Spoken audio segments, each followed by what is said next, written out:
Dans la lutte contre le financement du terrorisme, 900 motos Aloba et 164 tricycles d'une valeur totale d'1 milliard de francs CFA. C'est le butin saisi et présenté à la presse. C'est important, l'eau de matériel devrait servir à la mobilité des groupes armés terroristes. Franck Ouedraogo, Lambert Souma.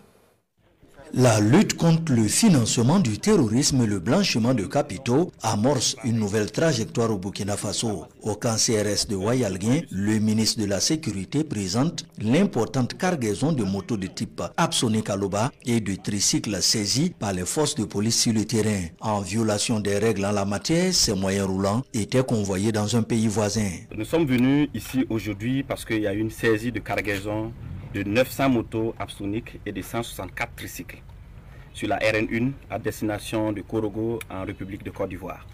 Alors, depuis le 7 avril jusqu'à nos jours, personne n'est venu revendiquer la propriété de ces motos, ni justifier la destination de ces motos. Donc, à l'instant T, nous présumons que ces motos étaient destinées aux terroristes. À l'instant T, ces motos seront confisquées et confiées à l'unité qui a procédé à la saisie de ces motos pour être employées par nos FDS et nos VDP sur le théâtre des opérations. Fini le temps de la sensibilisation. Désormais, opérateurs économiques, commerçants, grossistes et détaillants, toutes les personnes qui s'adonnent à des trafics du genre seront traitées avec toute la rigueur de la loi. Les complices des groupes armés terroristes subiront le même sort que ceux-ci. C'est la tolérance zéro envers tous ceux qui, pour leurs intérêts égoïstes, soutiennent les forces du mal. La valeur de cette cargaison s'élève à près de 750 millions hors taxes.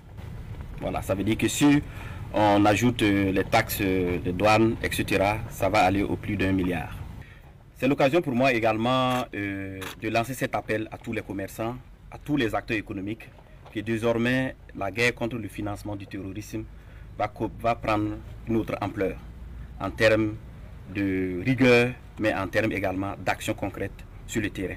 En plus de la cargaison des 3 camions remorques présentés cet après-midi, 6 autres camions remorques sont dans les filets des forces de police. Les propriétaires se font toujours attendre. Dans un délai de 2 mois après leur interception, les motos et autres matériels roulants seront mis à la disposition des forces combattantes.